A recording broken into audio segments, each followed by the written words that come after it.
Bonjour amis traders, comment allez-vous? C'est Yves Chauvin, bienvenue dans cette nouvelle vidéo sur ma chaîne YouTube. Aujourd'hui, ce que vous allez voir justement, c'est une rediffusion d'un live qui traitait sur le stop loss d'une vidéo qu'on avait déjà abordée la semaine dernière. 3 manières de positionner son stop loss. J'ai trouvé ça intéressant justement de creuser ça en live sur une vidéo de 1 heure. Bon visionnage à tous et à très bientôt.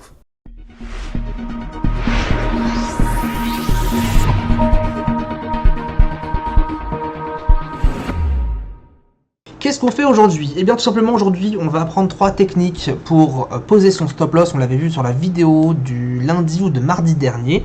J'ai expliqué ça sous 10 minutes. Aujourd'hui ce sera l'occasion de creuser un petit peu les sujets. On va faire une petite vidéo de 1 heure, 1 heure et demie, pas plus. L'idée c'est vraiment de caser tout, d'essayer de tout regrouper. Je répondrai parfois à vos questions et à vos réponses, on va dire toutes les 20-25 minutes, je prendrai des questions au hasard. Si vous avez des questions, n'hésitez pas à les poser sur le sujet, comme ça les personnes qui regardent la vidéo de le replay sur YouTube pourront en bénéficier aussi, que ça puisse vraiment profiter à un maximum de personnes. Alors, dans la vidéo, je parlais justement qu'il existe 3 différentes manières de placer son stop loss. Très simple, je vais y revenir, ensuite on va les décortiquer. La première chose, c'est de placer son stop loss d'une manière fixe, de toujours avoir une limite, à savoir par exemple, je sais pas, 10 pips, 11 pips, 15 pips, 20 pips, etc. La deuxième, c'est selon des indicateurs techniques. Et la troisième manière, c'est tout simplement en faisant un backtest. Et c'est ce qu'on va expliquer juste tout à l'heure. Bien sûr, clairement, le stop loss, il est obligatoire. Ça, je vais pas non plus vous saouler à chaque fois, mais le stop loss, il est obligatoire. Peut-être que certains d'entre vous, un peu comme la loi de l'ESMA, voient le stop loss comme, et moi c'est ce que je le voyais en tout cas au début, en mode le stop loss c'est pénible parce que ça me fait perdre de l'argent, le stop loss ça ne permet pas d'avoir une marge d'action plus élevée, et voilà, ça me fait perdre concrètement des positions, donc le stop loss c'est mauvais. Ça c'est comment en tout cas personnellement je voyais les choses au début. Je suis sûr que beaucoup de personnes aujourd'hui sont dans la même réflexion, et beaucoup de débutants aussi. Mais le stop loss, plus on évolue en trading et plus on se rend compte que le stop loss c'est vraiment une chose indispensable qui va certes vous faire perdre des positions mais qui va vous protéger. Parce que perdre aussi, c'est, selon sa perte, c'est aussi apprendre. On n'est pas censé apprendre comme ça sans avoir perdu. Vous n'êtes pas censé savoir que tout trader qui soit rentable, beaucoup rentable, très rentable ou peu importe, a forcément cramé son premier compte de trading avant d'arriver là où il en est. Personnellement, j'ai dû cramer 2-3 comptes de trading, pas très élevés, voilà, bon, élevés dans mon sens à l'époque, mais je sais qu'il y a beaucoup d'autres personnes qui ont cramé 20, 30 000, 100 000, 300 000 euros, etc. Peu importe, il y a eu beaucoup d'argent qui ont été cramés et malheureusement on retrouve toujours les mêmes erreurs. On ne traite pas dans la tendance. La deuxième erreur, eh bien on mise beaucoup trop de son capital, donc ça va être bientôt fini avec la loi de l'ESMA. Et la troisième et grosse erreur, c'est aujourd'hui, je n'ai pas mis de stop loss. Et ça fait référence un petit peu à la petite blague que je vous ai mise sur ma page Facebook. On va la reprendre juste ici. Alors, bon, c'était une petite blague, moi j'ai trouvé ça drôle, parce que c'est exactement la réflexion que je vous disais à l'instant. Je vais vous retrouver, hop, juste là.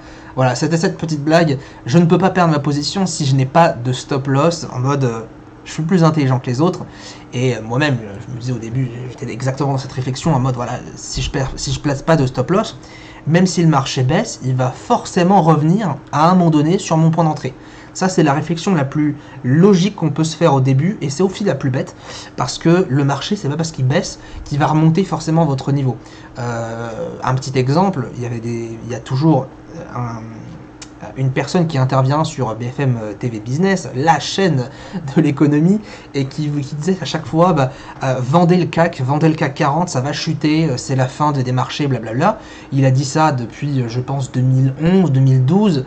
Aujourd'hui, le CAC 40, je ne sais pas combien il est extrêmement élevé par rapport au CAC 40 de 2011.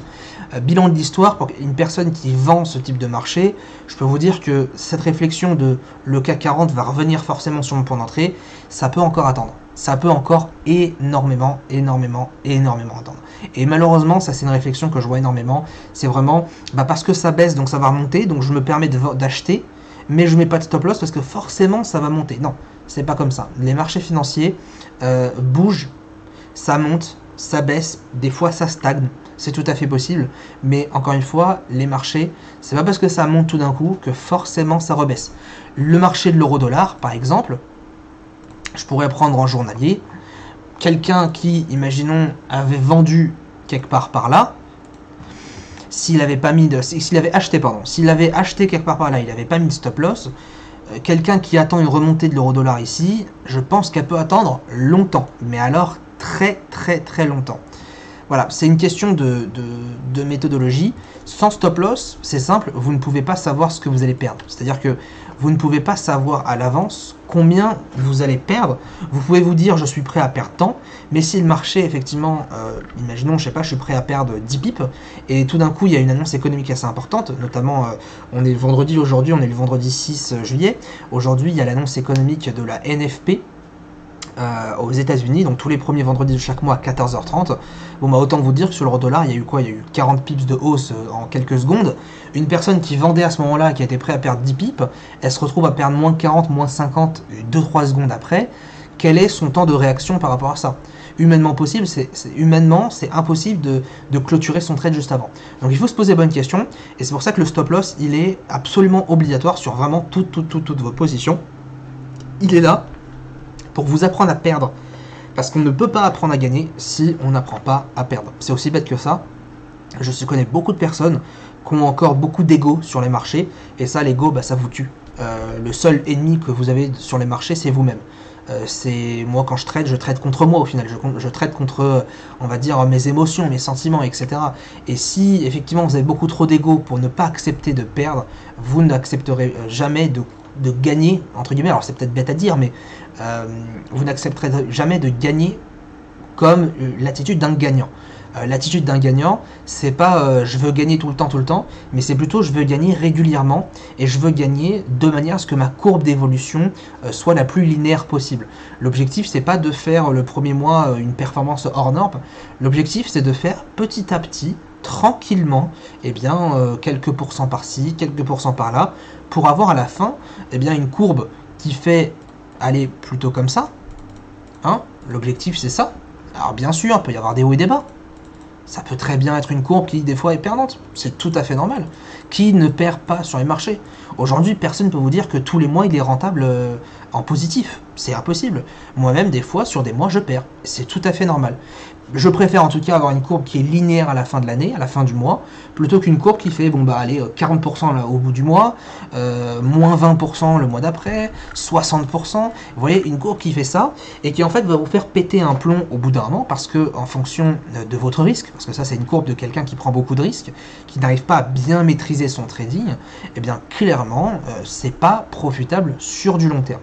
Donc pour illustrer cet exemple sur ce live aujourd'hui, je vais vous prendre une méthode extrêmement simple. Alors attention, bien sûr, attention, je préfère le dire avant qu'on commence les choses sérieuses. La méthode que je vais vous présenter n'est absolument pas un conseil de trading. Ce n'est pas une méthode que je vous livre, c'est vraiment pour illustrer. Je vais prendre cette première méthode d'analyse. Rappelez-vous de ce qu'on avait vu il y a quelques temps sur les lives. Le point pivot journalier, la moyenne mobile 100, d'accord, convergent en 15 minutes, en 5 minutes et en 1 minute. Rien de plus simple, d'accord? Ça c'est ma manière d'analyser le marché la plus facilement possible. J'ai fait un live dessus, j'ai fait 1h20, 1h30 même de live rediffusé sur ma chaîne YouTube, donc n'hésitez pas à aller voir ça si vous n'avez pas encore maîtrisé cette façon, cette petite présentation d'analyse technique. On a seulement 2 indicateurs et 3 unités de temps. Et là, on va aujourd'hui ajouter une moyenne mobile 20 simple pour prendre position. L'idée c'est de, en fait, tout simplement, acheter et vendre lorsqu'on a un croisement de la moyenne mobile en convergence sur les points pivots et moyenne mobile 100, donc avec notre analyse convergente.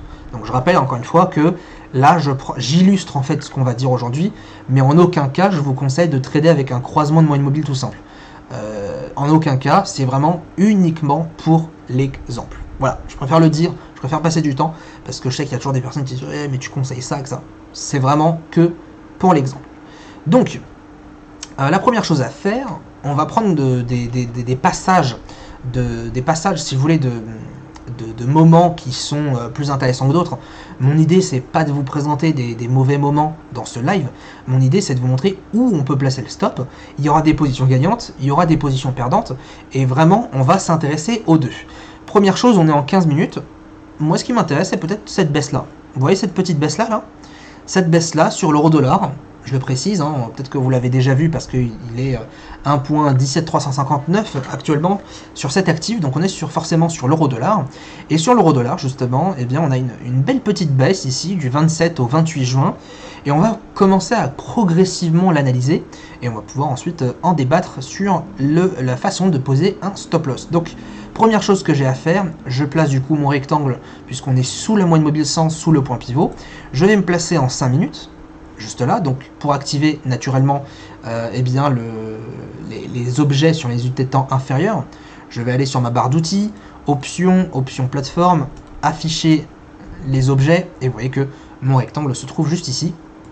Donc je vais poser ça là, et je vais tout simplement eh bien, affiner ma tendance. Donc affiner ma tendance, c'est-à-dire qu'à l'instant T, je tradais uniquement lorsque le marché était sous la moyenne mobile 100, sous le point pivot, bref, je ne vais pas vous la faire à chaque live. Je pense que pour ceux qui reviennent assez souvent, vous connaissez hein, le principe, ma façon d'analyser. On va prendre ça et on va prendre ça. Tout simplement, on supprime cela et on a du coup deux moments où le marché est sous le pivot et sous la moyenne mobile en 15 minutes et en 5 minutes. À partir de là, je vais passer ensuite en 1 minute. Je vais augmenter légèrement les unités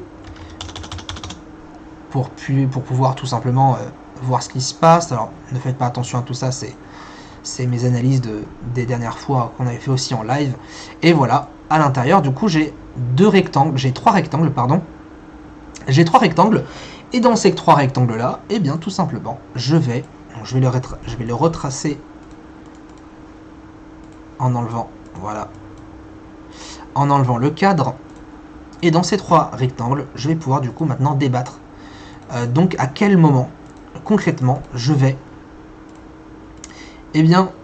positionner mon stop loss. Donc dans ce premier rectangle, je vais chercher au final des ventes qui se font à la cassure de la moyenne mobile 20 à la baisse. Donc ajouter un indicateur, une moyenne mobile ici.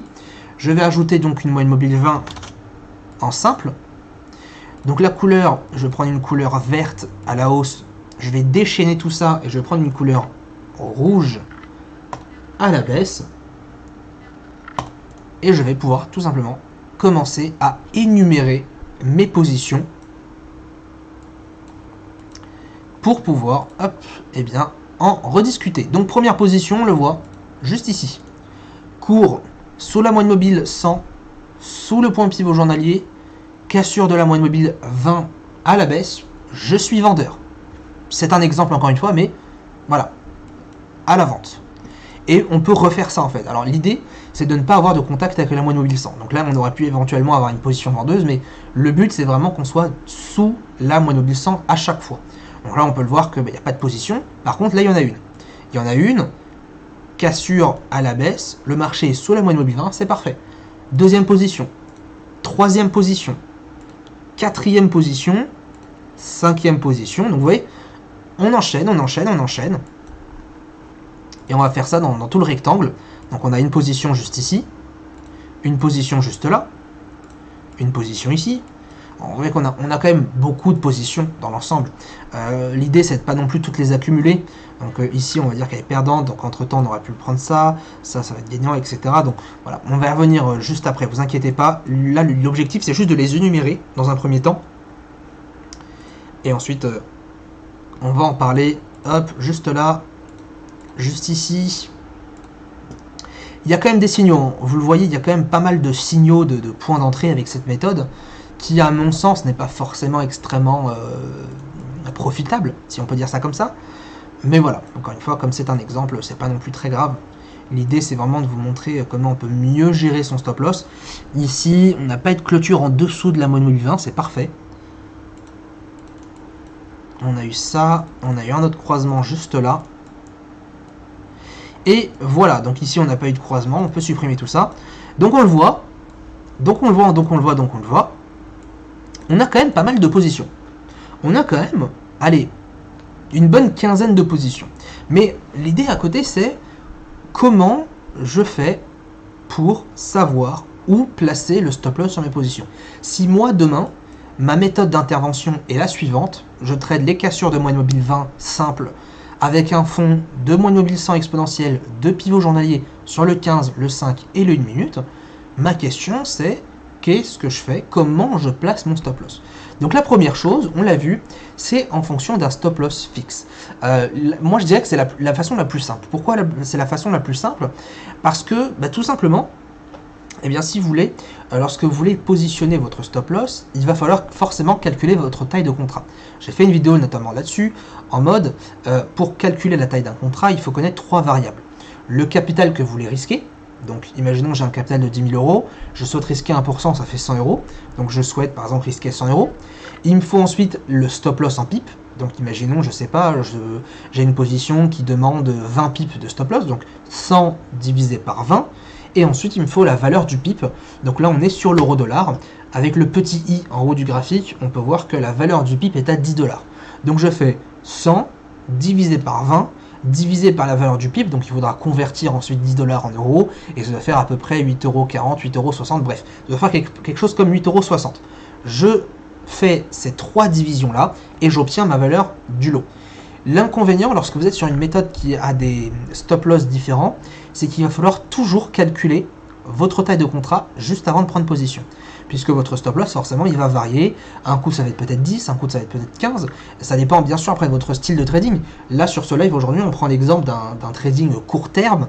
Donc, on sera plus sur des stop-loss qui vont, je sais pas, avoir des stop-loss de, je dirais, entre 5 et 15 pips, pas plus. Et encore, 15 pips, c'est déjà pas mal. Donc, à partir de là, je dois toujours connaître ma valeur du point, mon argent investi et mon stop-loss pour calculer un nouveau contrat. Avec les stop-loss fixes, l'idée, eh bien, c'est de toujours connaître à l'avance votre lot. Si demain, mon stop-loss fixe est à 10 pips, effectivement, si je suis à 10 pips, je fais 100 € divisé par 10 divisé par 8,60 €, j'ai ma taille de lot, ce qui fait que quand je vais trader, juste en haut à droite, lorsque je vais trader, je rentre 8,60 ou ceci ou cela, bref, peu importe, et j'aurai juste à cliquer sur acheter ou vendre pour pouvoir tout simplement prendre une position automatiquement. Donc c'est l'idée un petit peu du stop loss fixe, c'est de pouvoir en fait se permettre d'économiser du temps en fonction bien du marché, puisque le stop loss sera toujours le même, sauf bien sûr cas échéant lorsque vous avez un marché qui est extrêmement volatile, comme sur le DAX au début de l'année 2018, qui était vraiment très spécial, mais bon, on ne sait jamais, vaut mieux toujours, encore une fois, s'adapter sur les mouvements du marché. Donc la première façon, c'est le stop loss fixe. Pour déterminer un stop loss fixe, et on en reparlera dans la troisième partie qui est tout simplement sur les backtests, pour déterminer un stop loss fixe, il n'y a pas 50 000 solutions. Soit vous allez chercher le ratio, soit vous allez tout simplement arriver à, on va dire, chercher sur X trade, et ça fait partie du backtest dans la troisième partie, sur X trade, vous allez chercher un stop loss commun à un moment où le marché va vous donner un pourcentage assez élevé de gains sur, je sais pas, 100, 200, 300 trades. Personnellement, j'ai, on va dire, analysé plus de, je dirais, 1500 trades, voire 2000 dans l'historique, bien sûr, avant de créer ma méthode. C'est-à-dire que j'ai pris mes 2000 trades et j'ai tout simplement fait un stop loss moyen. J'en dis pas plus parce qu'on parlera du coup dans la partie backtest, on aura l'occasion bien sûr d'en discuter. Donc pour bien commencer, la première façon de placer son stop loss est d'une manière fixe, et c'est notamment avec les indicateurs techniques. Les indicateurs techniques, forcément, ils vont avoir du sens en fonction de comment vous allez les interpréter. Exemple, je peux très bien mettre mon stop loss par exemple sur la moyenne mobile 100. Je peux très bien mettre un stop loss sur, je sais pas, un nuage d'Ishimoku. Je peux très bien mettre, etc., etc. Il y a tellement de manières de poser son stop loss que bien sûr ça en devient compliqué. C'est pour ça que je reçois énormément de messages, même de personnes qui sont dans ce live aujourd'hui, pour me dire voilà où je place mon stop loss. Et ça, il n'y a pas de réponse en fait à avoir. Une personne qui vous dit mets ton stop loss à telle manière, c'est une personne qui est malhonnête. Je ne peux pas vous dire autrement. Une personne qui vous dit tu dois mettre ton stop loss là, tu dois mettre ton TP ici, etc. Tu ne peux pas malheureusement eh bien, tout simplement lui dire mets ton stop loss à 10 pips, à 11 pips. Ça, c'est une personne qui est malhonnête, parce que chacun a sa propre façon de trader. Il n'y a pas une méthode qui est plus gagnante qu'une autre. Il n'y a pas une méthode, si vous voulez, qui va gagner et pas une autre. Il y a 50 milliards de façons de gagner sur les marchés financiers. Il y a 40 millions de façons de perdre aussi sur les marchés, bien sûr. L'idée, c'est d'avoir sa propre gestion de risque. Et donc, le stop loss, on peut effectivement le placer sur des indicateurs techniques. Donc, les indicateurs techniques, on va en lister quelques-uns. On va en lister, allez, on va dire 3 dans ce live. Ça va pas être très compliqué. Premier indicateur technique, c'est la moyenne mobile 100. C'est la plus simple. Je vais vous expliquer. Ensuite, deuxième indicateur, c'est Ishimoku. Tout bête. Il n'y a rien de plus à dire. Et le troisième indicateur, ce sont les bandes de Bollinger. Ce sont quand même 3 indicateurs qui sont extrêmement connus, que forcément vous avez dû vous en servir, forcément vous l'avez utilisé au cours de ces derniers mois sur vos marchés financiers. Et chaque indicateur doit être maîtrisé, et chaque indicateur doit avoir une raison logique d'apparaître pour votre gestion de risque. C'est-à-dire que on ne peut pas juste se dire tiens, je vais mettre mon stop loss sur la moyenne mobile 100 parce que j'en ai envie. Non, ça ne marche pas comme ça. Lorsqu'on veut placer son stop loss, il faut se poser la bonne question. Si je pose mon stop loss par rapport à, je sais pas, tel indicateur ou tel indicateur, il y a forcément une raison logique. Exemple, si maintenant, sur tous mes trades, vous le voyez ici, sur tous ces trades-là, si je veux que mon stop loss apparaisse sur la moyenne mobile 100, donc la moyenne mobile en noir, pourquoi? Donc ça, il faut se poser la question, pourquoi je veux ça? Eh bien, effectivement, je pourrais, je pourrais, parce que j'ai une façon d'analyser qui est telle que j'ai mon point pivot, j'ai ma moyenne mobile 100. À partir de là, le fait d'avoir une moyenne mobile 100 me fait penser que si on est en dessous en convergence, eh bien effectivement, nous sommes dans une tendance baissière. Parce que, par contre, si je suis dans une tendance baissière et que le marché est au-dessus de la moyenne mobile 100, ça veut dire que techniquement, j'ai une correction. Par exemple. Voilà, c'est-à-dire que j'ai une correction. Si j'ai une correction, ça veut dire que ma tendance est remise en question. Donc, effectivement, à l'instant même où je suis sur ma moyenne mobile 100, et on le voit ici, à chaque fois que le marché revient chercher sa moyenne mobile 100, le marché hésite. Ici, c'est pareil. À chaque fois, il hésite et il repart dans la tendance. Donc, la moyenne mobile 100, c'est un bon moyen de vous dire que si le marché est en tendance et qu'il revient dessus, effectivement, il y a hésitation. Donc, à partir de là, eh bien, je vais accepter ma perte et je vais revenir dans un moment plus opportun pour pouvoir trader. Et là, clairement et concrètement, c'est ça qui va être le plus intéressant. C'est d'avoir encore une fois un sens. Donc là, si on met son stop loss sur la moyenne mobile 100, tout ce qu'on va faire a un sens. Pas de tendance, donc égale correction. Correction égale eh bien, une probabilité, on va dire, moins intéressante en termes de gain. Donc si j'ai moins de probabilité, je m'abstiens de trader et je reviens dans un moment qui va être plus intéressant pour moi. Parce que le trading, il ne faut pas se le cacher, c'est beaucoup de probabilité. C'est que de la probabilité le trading. Ça ne sert à rien de trader dans un marché en range si votre probabilité vous indique qu'éventuellement, vous êtes, on va dire, allez, à 30-40% de gain. Alors bien sûr, on ne peut pas savoir à l'avance combien on est quasiment sûr de gagner. On ne peut pas se dire, voilà, je suis sûr que je vais gagner 80% sur ce trade-là. C'est impossible. Mais on peut déjà, si vous voulez, on peut déjà avoir toutes les méthodologies, toutes les, on va dire, toutes les clés en main pour pouvoir se dire, effectivement, là, j'ai plus de réussite qu'autre chose. Avant de pouvoir lancer un trade, je me pose toujours les bonnes questions. Je me pose toujours la question, juste là, je me pose la question de savoir sur cette probabilité, sur ce trade-là, quels sont tous mes éléments qui me permettent de dire que je serai gagnant ou perdant sur ce trade. Exemple, si là, je vais vendre, je me pose la question, quels sont les éléments qui sont dans mon sens? Convergence 15 minutes, 5 minutes, 1 minute, en dessous de la moyenne mobile 100, retour justement de la moyenne mobile 20, Bon, bah, c'est un élément intéressant. Alors, bien sûr, il y a bien plus que ça. Il faudrait voir si on a déjà eu un support ou une résistance cassée. Il faudrait voir si on a eu une libération du flux sur du 15 minutes, etc. Bon, là, je la fais très simple. Mais j'ai des éléments comme ça qui me disent, bah tiens, effectivement, ça peut partir encore plus loin. Ensuite, je me pose des questions maintenant contre moi. Qu'est-ce qui pourrait me faire perdre ce trade? Là, tout de suite, quand je vois ce graphique, j'ai pas d'élément précis qui me vient à l'esprit. Peut-être que le marché a déjà baissé énormément, donc c'est vrai que le retour du bâton peut être assez important, mais encore ça, c'est une petite probabilité. Mais on se pose les bonnes questions. Si je juge que j'ai une probabilité qui est plus, on va dire, je sais pas, qui est supérieure à plus de, je sais pas, allez, 60-70%, puisqu'en final, je pense qu'en moyenne, un trader moyen terme va gagner peut-être 60-70% de ses trades, voire même 50%, selon son ratio. Je me dis, bon, effectivement, là j'ai assez de probabilité pour gagner, donc je lance mon trade. Si par contre je suis en une toute petite tendance, une tendance très très nouvelle, mais qu'à côté je suis sur un range, que, imaginons, j'ai un range et il s'avère que le marché, le bas du range est ici, j'ai un trade juste avant, je me pose des questions. Effectivement, je suis en convergence, mais la tendance est toute nouvelle. Pourquoi la tendance est toute fraîche et toute nouvelle? Parce que je suis dans un range. Si je suis dans un range, forcément la probabilité va être moins importante de gagner. Le fait ensuite que je sois sur le support du range, donc tout en bas du range, peut me faire penser qu'il va y avoir un pullback, un retournement sur cette ligne.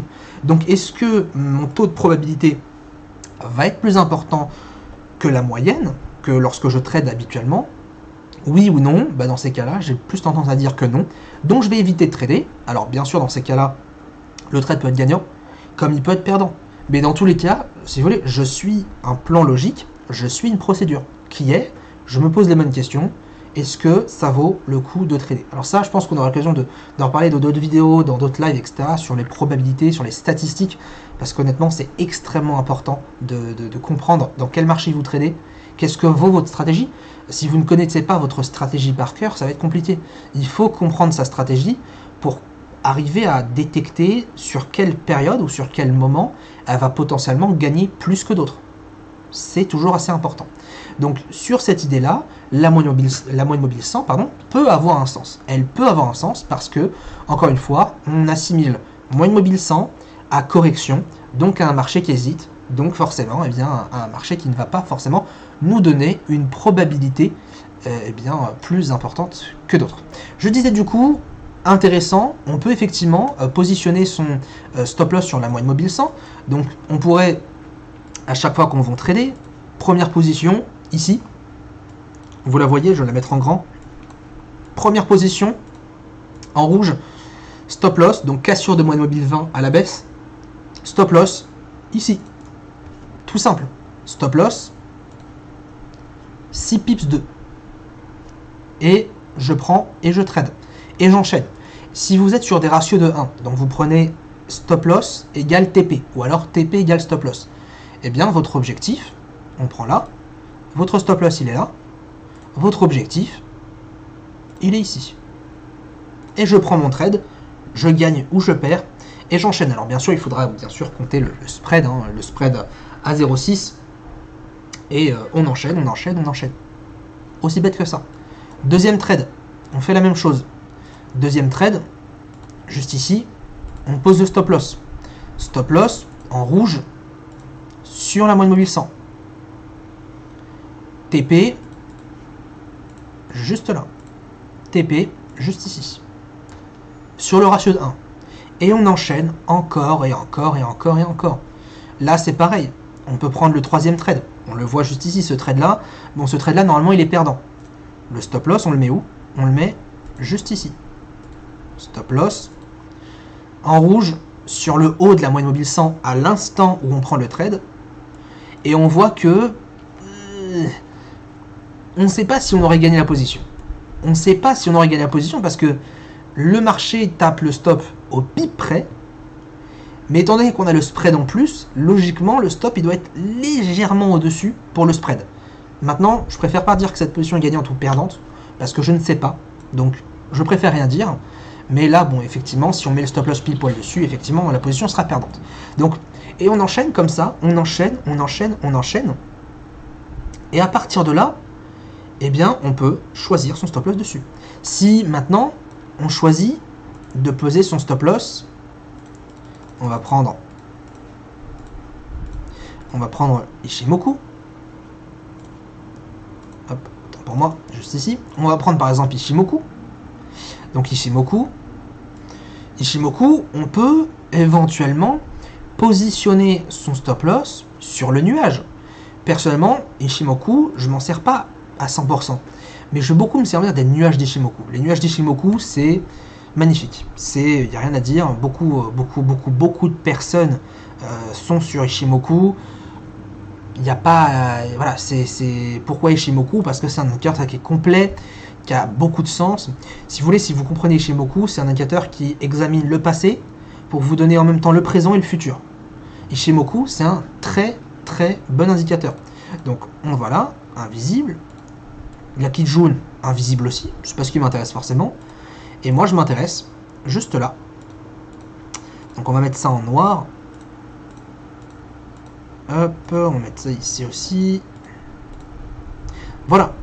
Bon, c'est pas super bien. C'est pas forcément très beau. Je suis désolé. Hein. On va mettre ça en visible. Mais effectivement, on pourrait mettre le stop loss sur le bas du nuage Ishimoku. Exemple. Première position, juste ici. Donc on prend la position à la cassure de la 20. Le stop loss se positionne juste là. Le stop loss est sur le nuage Ishimoku. Pourquoi pas? Le nuage Ishimoku, il faut aussi voir comment il se construit, comment il se fabrique. C'est tout simplement des moyennes mobiles qui sont décalées dans le passé, mais qui sont bien sûr calculées dans le présent. Et ces moyennes mobiles-là, dans le futur, pardon, autant pour moi, et ces moyennes mobiles-là, elles vont tout simplement vous permettre de vous dire si vous êtes plus sur une tendance baissière, une tendance haussière, avec des switches de nuages, etc. Bref, je vous laisse étudier de votre côté l'indicateur Ishimoku. On aura l'occasion d'en reparler dans une vidéo, pas maintenant, mais c'est très intéressant cet indicateur-là. On peut effectivement placer son stop loss sur des nuages d'Ishimoku. Là, c'est pareil. Ici, bon, bah là, il n'y a pas beaucoup de changements parce que le nuage ne baisse pas énormément. Ici, vous le voyez, pour un stop loss là, le nuage Ishimoku, il était ici. Il était en haut. Il était juste là. On place son stop loss juste ici. Etc. Et on va en fait tout simplement, enchaîner les trades en fonction du nuage d'Ishimoku. Et c'est la même signification en fait qu'on a sur les moyennes mobiles. Et c'est pour ça que mettre un stop loss sur un indicateur, c'est pas non plus extrêmement bête. C'est juste, tout simplement, avoir une réflexion logique. C'est tout simplement de se dire quel indicateur va m'indiquer dans ma méthodologie le mieux la tendance en cours. Et quel indicateur va m'indiquer, m'alerter au mieux quel est mon marché qui va être en correction ou en retournement, etc. Le fait d'avoir une moyenne mobile court terme, une 20 pour prendre position, c'est intelligent. Le fait de prendre une position sous la moyenne mobile 100 parce qu'on est effectivement en tendance, c'est aussi intelligent. Donc vous voyez, on peut arriver à enchaîner des trades de manière intelligente. Même si moi de mon côté, je suis pas très fan d'enchaîner les trades. Moi ce que je conseille toujours dans ma formation à mes étudiants tous les jours, un trade gagnant par jour suffit. Ça sert à rien de faire 50 milliards de trades, ça sert à rien. Si ce n'est que pour vous cramer la tête ou vous inciter à perdre beaucoup plus. Un trade gagnant par jour, ça suffit. Tant que c'est fait régulièrement. Alors c'est sûr que c'est pas tous les jours on fait un trade gagnant. C'est clair, c'est normal. Mais on peut faire en sorte que même lorsqu'on est perdant, on limite la casse. On limite au maximum la casse, on essaye de perdre forcément le moins possible, ou en tout cas le moins souvent possible, de manière à essayer de gagner régulièrement.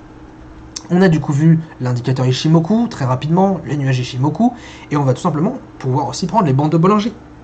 Les bandes de Bollinger, vous les voyez en orange, ce sont tout simplement des enveloppes qui sont calculées à 2.0 écart type, donc bien distinctes du cours. La moitié d'une bande de Bollinger classique, donc une bande de Bollinger, on le voit ici en 22, c'est tout simplement la moyenne mobile 20. Donc là, la moyenne mobile 20 qu'on a là, c'est le milieu des bandes de Bollinger, jusqu'ici. On peut du coup prendre, par exemple, le point haut d'Ishimoku. Clic droit, propriété, bol supérieur, style, ligne plus point. Pour savoir exactement où est la bande de Bollinger. Par exemple, donc si je prends, imaginons, ce trade à la vente, là, je cherche mon point de bande de Bollinger, qui est ici, et je pose mon stop loss ici. Les bandes de Bollinger ont été conçues pour aussi arriver à détecter le flux, à voir un petit peu si le marché est en tendance, en contre-tendance, enfin en tendance, en contre-tendance, donc en correction.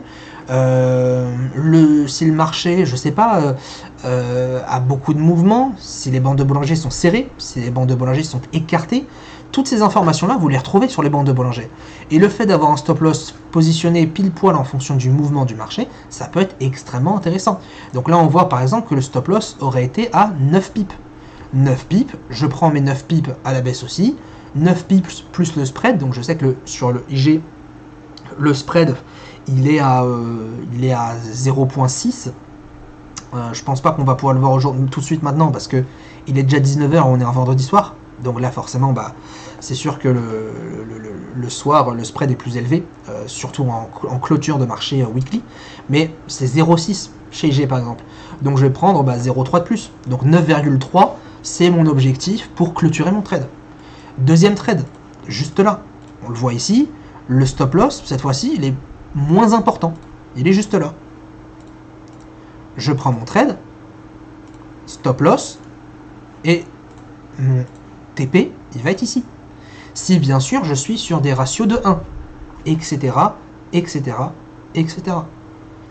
Voilà, c'est une idée de trade, c'est une idée de stop loss que vous pouvez appliquer maintenant, et on va voir cette dernière façon de positionner un stop loss, et c'est la plus importante. Il n'y a pas de mystère, et c'est comme ça qu'on finira par la suite cette étude sur comment placer le stop loss. C'est tout simplement, faites des backtests. C'est ultra important. C'est comme ça que j'ai mis ma méthode au point. Et c'est comme ça que beaucoup de personnes ont mis leur méthode au point. C'est tout simplement faire des backtests. Alors, pour les personnes qui se disent, mais qu'est-ce que c'est un backtest en fait? Ça sert à quoi? À quoi ça sert? Un backtest, c'est tout simplement c'est le fait de prendre X positions. Donc là, on l'a vu, on a noté une petite quinzaine de positions. C'est le fait de relever une quinzaine de positions comme celle-ci, de noter sur un papier jusqu'à où elles vont monter, jusqu'à où elles vont baisser, pour ensuite faire une moyenne et avoir un stop loss fixe. Et ça peut être intéressant. Un stop loss fixe ou un stop loss qui en fonction d'un indicateur. Pour cela, comment on fait? Et croyez-moi, j'ai fait exactement la même chose. On prend un bloc-notes. Je pense que peut-être que beaucoup de personnes ont des bloc-notes à côté d'eux quand ils travaillent. Moi, je sais qu'un bloc-notes, j'en utilise. C'est un bloc-notes qui est quand même, assez épais, on va dire. C'est pas un bloc-notes très très fin. Je dois en acheter peut-être une fois tous les mois, une fois tous les 2 mois, des bloc-notes, parce que tout ce que je fais, tout ce que je vois, je le note à chaque fois. Si je vois que le marché a fait ça et que c'est pas quelque chose qui est commun, je le note sur mon bloc-notes. Voilà, il s'est passé ça. Intéressant. Dès que je me dis, tiens, c'est vrai qu'il y a un indicateur qui est intéressant, je devrais l'étudier, je le note. Tout ce que je peux faire, tout ce que je peux penser et voir de différent sur les marchés, je le note. Et en fonction de ça, on retravaille un petit peu le week-end, on regarde un peu les notes. Tiens, j'ai noté ça, pourquoi j'ai noté ça, est-ce que je pourrais pas lier ça avec quelque chose d'autre que j'ai noté, etc., etc., etc. Donc le bloc-notes, extrêmement important. Vous prenez le bloc-notes ou alors, bien sûr, un fichier Excel, c'est pas non plus... c'est pas non plus interdit, On prend un petit fichier Excel ici. Moi personnellement, j'utilise aussi des fichiers Excel, mais je préfère le bloc-notes parce que je suis quelqu'un qui a besoin d'écrire pour se rappeler. En écrivant, effectivement, des fois j'arrive à me souvenir des choses. Après, il y a des personnes qui sont plus visuelles, il y a des personnes qui sont plus à l'écrit. Faites comme vous le sentez, comment vous êtes confortable, c'est le plus important. Il n'y a pas une méthode meilleure que l'autre. Moi, c'est le bloc-notes, peut-être que vous, c'est l'Excel, peut-être que, etc., etc. Mais dans tous les cas, vous prenez un bloc-notes, vous allez, en fait, commencer à concrétiser votre méthodologie. Et pour cela, on va avoir, par exemple, pour commencer les trades, je vais ensuite lister tous les indicateurs dont j'ai besoin. Donc là, j'ai mes trades. Trade numéro 1, trade numéro 2, trade numéro 3, etc. Bon, vous le voyez, on va tout mettre au milieu. L'idée, c'est vraiment d'avoir tout. Alors, on va se mettre, par exemple, on va faire ensemble un backtest sur 10 trades, juste pour vous montrer en vidéo à quoi ça représente. Ensuite, je vais noter les indicateurs techniques. Imaginons, MM100. On va prendre par exemple Bollinger. Alors, on va faire que 2 indicateurs parce que sinon ça va être trop long. MM100, Bollinger, et on va prendre fixe, d'accord. On va prendre, hop, max. Je vais vous expliquer. On va prendre ici. On crée le tableau. Hop. On met ça au propre, hein, parce que l'idée c'est quand même d'avoir quelque chose de propre, hein, vous me direz. Et on a du coup notre fichier Excel. Alors qu'est-ce que c'est? On a le nombre de trades qu'on va étudier dans le passé. On a le maximum en termes de hauteur où il a été, avec peut-être, je sais pas, un max à, allez, on va dire 20. C'est-à-dire que, par exemple, alors je prends un exemple pour vous montrer, sur, je sais pas, ce trade-là, sur ce premier trade-là, au bout de combien de pips le marché est parti à la baisse? 20 maximum. Ici, on voit que au maximum, le marché est allé à 12.9 pour ensuite repartir dans le TP. Je prends premier trade, enfin si c'était le premier trade, je mets 12.9. Si c'était 20, bah, je mets 20. Et comme ça, ensuite, je vais faire une moyenne et je vais regarder un peu tout simplement, est-ce que oui ou non, j'ai un trade moyen. Donc, ne vous inquiétez pas, on va reprendre ça petit à petit. Moyenne mobile 100, c'est mon stop loss sur la moyenne mobile 100. Moi, je veux juste savoir si mon trade il est gagnant avec un O ou il est perdant avec un X. Pareil avec les bandes de Bollinger. Donc, ce que je vous propose, c'est qu'on va prendre du coup les 10 premiers trades. Donc, on va prendre 1, 2, 3, 4, 5, 6, 7, 8, 9, 10. Le reste, on oublie. C'est vraiment pour prendre du temps. Hein. Je vous le dis à l'avance, c'est pour prendre du temps. Et sur ces 10 trades-là, je vais les noter. D'accord? Je vais les noter. Et je vais, hop, petit à petit, remplir mon tableau. Donc, premier trade, qu'est-ce que je fais? Je remplis. À combien mon marché au maximum est allé avant d'aller sur mon objectif? En supposant que l'objectif, il est, je sais pas, il est à 10 pips par exemple. Je regarde, à l'ouverture du marché, le marché est parti à 0,7. Je note. 0,7. Donc là, c'est le maximum. On appelle ça aussi le drawdown maximum. Dire à quel moment le marché est allé au plus haut avant de gagner la position. Donc 0,7. Est-ce que mon trade aurait été gagnant si mon stop loss était sur la moyenne mobile 100? Oui, bien sûr. Donc on met un O. Ma bande de Bollinger, est-ce que si mon trade, là, le stop loss était là, est-ce que mon trade aurait été gagnant? Oui. Je mets, encore une fois, on est sur des ratios de 1. Allez, deuxième trade. On enchaîne et en fait, on fait ça. Et ça, j'ai fait ça sur peut-être 2000 trades, 1500 trades. Vraiment, j'ai fait ça très longtemps. Et ça m'a donné un objectif. Ça m'a donné un stop loss. Et quand je vous dis 3 manières de placer son stop loss, mais c'est aussi 3 manières de placer son TP aussi. Parce que l'objectif, c'est pareil. L'objectif, c'est un tout petit peu plus spécial, on va dire, parce que, effectivement, si vous voulez, comment expliquer ça, j'oublie ce que je dis, des fois je lis à côté le chat et en même temps j'oublie, mais grosso modo, l'objectif c'est un peu plus délicat, parce qu'il va dépendre aussi de support de résistance, etc. Donc on peut quand même faire des backtests par rapport à ça, et ça c'est ce que ici j'ai fait dans ma méthode.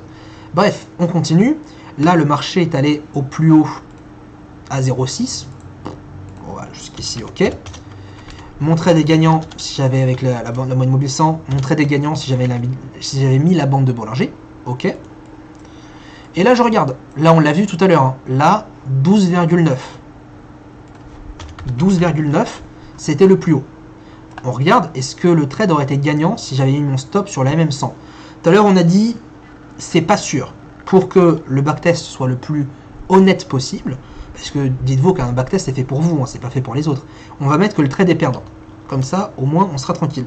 Et là, effectivement, avec la bande de Bollinger, le trade est perdant aussi. On prend d'autres trades et on enchaîne et on enchaîne et on fait que ça en fait. On fait que ça et on verra à la fin quelle est la meilleure manière de mettre le stop loss. Donc ici, on le voit, 3,2 pips au maximum. Ensuite, le trade aurait été gagnant avec la moyenne mobile 100. Le trade aurait été perdant avec la bande de Bollinger, puisque le stop loss aurait été ici. Ça aurait été tapé 14 minutes après. Donc on met X. Ensuite, le cinquième trade. On le voit, cinquième trade, le plus haut, 1,7 pips. Bon, c'est pas énorme, mais c'est toujours ça. Le trade aurait été gagnant avec les deux méthodes. Et on continue. Pareil ici. Le stop loss avec la bande de Bollinger, le trade aurait été perdant. Avec la MM100, le trade aurait été gagnant. Et au plus haut, le marché est allé à 6 pips. 1. Et j'enchaîne. Le 7e trade, celui-ci.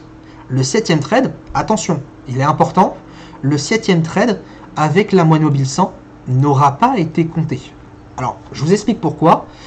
Tout simplement parce que, personnellement, je ne cumule pas deux trades qui n'ont pas été au minimum clôturés. Si j'ai un trade, si j'étais en, imaginons, je suis à la vente avec un stop loss ici. Si mon TP n'a pas été déclenché, ou alors je n'ai pas pris des bénéfices, je ne prends pas un autre trade. Personnellement, j'aime bien prendre position par position avant d'en prendre une nouvelle. Bien sûr, je peux enchaîner deux trades si la précédente a déjà été sur son objectif et il me reste par exemple 10% de ma position. Tout à fait possible. Mais je ne préfère pas accumuler les trades pour ne pas fausser mes statistiques. Donc à partir de là, sur ce 7e, 8e et 9e trade, je ne peux pas, enfin sur celui-ci pardon, sur le 7e et le 8e trade, celui-ci et celui-ci, avec la moyenne mobile 100, j'étais toujours en position, donc je mets rien du tout. Je mets, hop, pas de trade. C'est pour être le plus honnête encore possible dans mon backtest. Sur ce trade, du coup, avec les bandes de Bollinger, j'aurais quand même eu ce trade.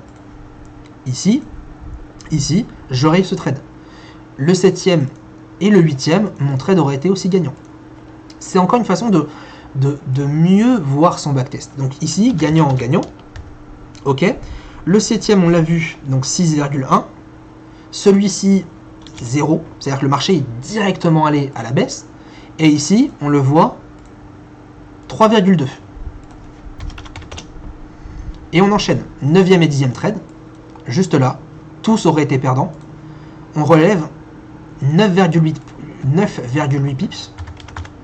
La MM100 perdant. La bande de Bollinger perdante. Et le dernier trade, le 10e. Où est-il? Aïe, on a dû s'embrouiller sur le 10e. 1, 2, 3, 4, 5, 6, 7, 8, 9, 10. Effectivement, on a dû s'embrouiller sur le 10e. Bon. Alors attends, on va revenir dessus. Bon, c'est pas grave, écoutez. On va le supprimer. C'est pas très grave. On va le supprimer. Et on va du coup passer sur 9 trades. Au moins, qu'on soit tranquille. J'ai dû faire une petite erreur quelque part. Il n'y a rien de bien méchant. C'était peut-être ce premier trade, deuxième, troisième. C'était à 12,9. Non, effectivement. Effectivement, j'ai dû seulement... Alors, attendez. Regardez ce qu'on va faire. C'est pas très grave. Le 10e.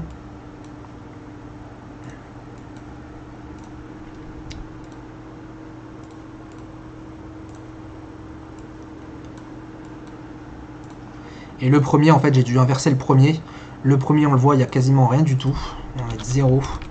La MM100, c'était bon. Et lui, il était bon. Voilà. On corrige notre erreur, c'est pas très grave. On met tout ça au milieu et on est bon. Voilà. Maintenant qu'on sait exactement, tout simplement, notre statistique sur nos 10 derniers trades. Alors, bien sûr, il faudrait faire ça idéalement sur plusieurs mois pour vraiment avoir le maximum d'informations possible. Et bien, maintenant, je vais reprendre mes trades. Et grâce au maximum, je vais pouvoir déterminer une moyenne. Donc là, on peut voir que j'ai 0 plus 0,7 plus 0,6 plus 12,9. Hop.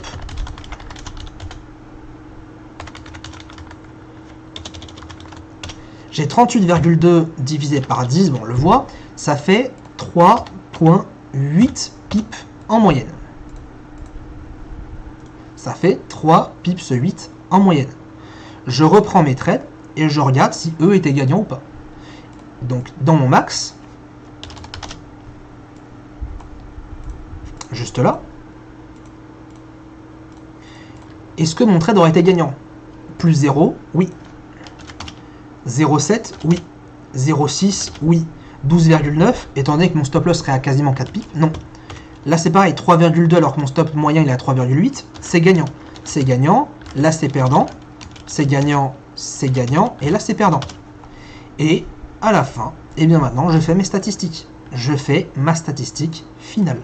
Ma statistique finale, eh bien c'est tout simplement de regrouper tout ce que j'ai fait là et de me dire 3, moins 1, 2, 3, 4, 5 et moins 1, 4. Donc là j'ai plus 4. Ici c'est pareil. 3, 3, 2, 1, 2, 1, 2, 3, 2. hop là, 3, 2, 3, 4, 3 et 4, 5 et 1, 4. Et voilà, j'ai ma statistique finale. Alors, je le reprécise, on ne sait jamais, je suis désolé de vous saouler avec ça, mais c'est vraiment sur 10 trades. Hein. Là c'est vraiment, si vous voulez, cette statistique-là, elle n'est pas intéressante à connaître. Il faudrait vraiment qu'on ait au minimum 300 trades, 500 trades, pour au moins avoir quelque chose d'intéressant. Mais vous le voyez que sur les 10 derniers trades, on sait déjà que le stop loss sur la bande de Bollinger, il n'est pas intéressant. Il n'est pas intéressant. Donc on peut mettre ça de côté. On voit effectivement que avec le stop loss moyen à 3,8 pips, ça peut être intéressant. Par contre, ça peut être encore plus intéressant de mettre avec la moyenne mobile 100 parce qu'on a évité 2 trades. Et voilà, et ainsi de suite, et ainsi de suite. Donc vous voyez que connaître le stop loss d'une position sur votre stratégie peut être éventuellement très intéressant à faire de cette façon, mais il faut bien sûr avoir un critère spécifique, il faut que vos conditions soient fixes. C'est-à-dire que si vous êtes une personne qui prend un trade, je sais pas, qui prend un trade parce que là on a eu, je sais pas, une étoile filante, parce qu'on a eu un doji, ou quelque chose qui est, on va dire, pas clairement défini tous les jours, vous ne pouvez pas faire ce genre de backtest, parce que vous ne savez pas comment à l'instant T vous allez réagir. Une méthode, moi personnellement, ma méthode, elle est complètement fixe. C'est-à-dire que on a un enchaînement de conditions qui font que je sais si là je peux trader ou pas. Si je remplis mes conditions, je trade. C'est un peu comme ici. Ici, sous le pivot, sous la moyenne mobile, cassure de la moyenne mobile 20, j'achète ou je vends. Point. Je ne peux pas faire autrement. Ça, c'est une méthode, par exemple. Et là, effectivement, on peut faire des backtests parce qu'on sait à l'avance dans le passé si on aurait pu faire ça ou ça ou ça. Beaucoup de personnes disent, hein, pas forcément à moi, mais aussi aux autres, ouais, c'est pas possible, tu regardes ça dans le passé, c'est pas possible de regarder dans le passé. Oui, je suis d'accord avec vous. Mais quand vous avez une méthode fixe, avec des conditions claires et spécifiques, rien ne vous empêche de regarder dans le passé, parce que vous savez que selon votre méthodologie, ce trade était un trade à prendre. C'est tout. C'est aussi simple que ça. Et grâce à ces statistiques-là, alors malheureusement, sur 10 trades, c'est sûr qu'on allait forcément avoir une valeur qui est la même que l'autre, mais sur ces trades-là, on sait que on est plus rentable avec la moyenne mobile 20 et avec un stop loss moyen de 3,8 pips plutôt qu'une bande de Bollinger. Et peut-être que sur 30 trades, eh bien peut-être la bande de Bollinger sera plus intéressante. Il faut faire ces statistiques-là sur une grande période pour avoir un chiffre qui est le plus représentatif possible. C'est vraiment le conseil que je peux vous donner. Fixez-vous des objectifs différents, que ce soit en stop loss ou en TP. Là, j'ai fait ça pour le stop loss. Demain, je peux faire ça pour le TP. Peut-être que le TP, mon objectif, c'est 10 pips. Peut-être que mon objectif ici, c'est 20 pips. Ici, c'est 30 pips. Et en fonction du trade, est-ce que ça, c'était gagnant? Mon trade était gagnant. Est-ce que 20 pips, c'était gagnant? Oui. Est-ce que 30 pips, c'était gagnant? Non. Bon, bah effectivement, alors je prends là. Et à la fin, je fais des calculs. Alors, bien sûr, ce que vous tradez maintenant, hein, comme on dit sur des backtests de robots ou n'importe quoi, les objectifs et les résultats que vous avez maintenant dans l'historique ne vont pas refléter vos résultats dans le futur, bien sûr. Mais grâce à ces statistiques-là, vous allez être le mieux positionné, le plus armé pour vous préparer au futur. Parce que si vous rentrez dans cette idée de ce qui se passe dans le passé ne reflète pas le futur à 100%, bah dans tous les cas, du coup, autant ne pas trader parce que vous ne savez pas ce qui se passe. Donc votre stop loss, dans tous les cas, il ne sera pas forcément respecté. Sauf que si vous respectez au moins votre méthode qui vous donne clairement des signaux qu'il y a ça, peut-être que ça va durer un temps. Et l'idée, 6 mois après, c'est de refaire les objectifs. Refaites ensuite un backtest sur les 6 mois que vous avez fait. Peut-être que le stop loss, au lieu de maintenant d'être de 3,8, peut-être que le stop loss moyen, il va être à 4 pips. Et bien du coup, comme on dit, il faut toujours s'adapter en fonction du marché. Et bien cette fois-ci, qu'est-ce que je fais?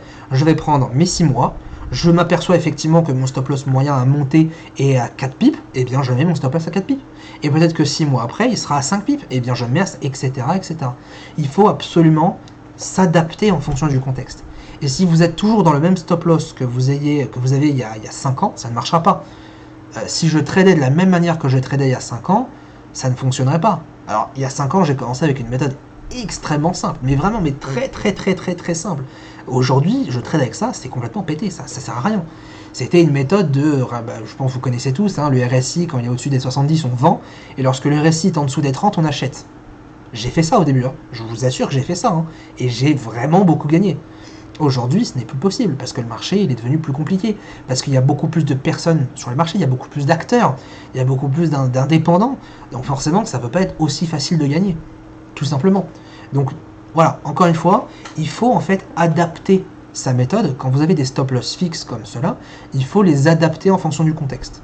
Il faut absolument faire des statistiques, et cette manière de positionner un stop-loss, pour moi, je trouve, c'est une très bonne manière pour, encore une fois, connaître votre stratégie. Parce que croyez-moi, et ça c'est ce que j'ai fait justement, croyez-moi qu'en faisant ça sur, je l'ai dit, j'ai fait ça sur 1500 positions, ça m'a pris longtemps, je vous avoue, ça m'a pris longtemps, très longtemps. Mais en le faisant, à la fin, je savais tout de ma stratégie. Parce que là, on fait des statistiques, on rigole, mais si je vous montre les statistiques, les vraies statistiques que j'ai fait, c'est autre chose, hein, c'est un autre niveau. Parce que en plus de savoir où ils allaient, je notais l'heure du trade, je notais la tendance du trade, je notais l'emplacement des indicateurs, et ça me permettait de faire des statistiques, à savoir à quelle heure les trades sont les plus intéressants. Bon, ça, au final, ça n'a rien donné malheureusement parce que c'est complètement aléatoire. Je vous préfère vous le dire à l'avance. Ça me permettait de savoir sur quelle journée exactement j'étais le plus gagnant qu'autre chose. Malheureusement, ça aussi, c'était complètement aléatoire. Mais ça me permettait aussi de savoir sur combien de trades vais-je être gagnant. Exemple, une statistique qui me disait que après 3 trades perdants, j'ai 75% de probabilité pour que mon prochain trade soit gagnant. Rien que ça, c'est une statistique intéressante à connaître. C'est juste le fait de connaître ça, ça montre que vous connaissez votre méthode, que vous avez confiance en votre méthode et que vous savez vous adapter en fonction de l'évolution de votre méthode. Donc en faisant toutes ces statistiques-là, on en retient plusieurs choses. On en retient énormément d'informations et on peut, grâce à ça, évoluer et arriver à avoir les stop-loss ou les objectifs, hein, faites attention, mais les objectifs aussi, les plus intéressants. Tout simplement, demain, je fais ce backtest-là sur du stop-loss, eh bien, croyez-moi que je vais me poser la question, est-ce que le stop-loss le plus intéressant serait peut-être sur le bas de la bande de Bollinger? Je note, Bollinger. Est-ce que ça serait pas sur un ratio de 1, ratio 1, ratio 1,5, ratio 2, ratio 3, etc., etc., etc. Et à partir de là, eh bien, effectivement, on peut arriver à faire de bonnes choses et à connaître vraiment par cœur sa méthode. Voilà un petit peu pour ce petit sujet qui était, j'espère, intéressant. J'espère en tout cas que vous avez pu apprendre beaucoup de choses. Et puis voilà, si vous avez des questions, n'hésitez pas à les poser sur le chat.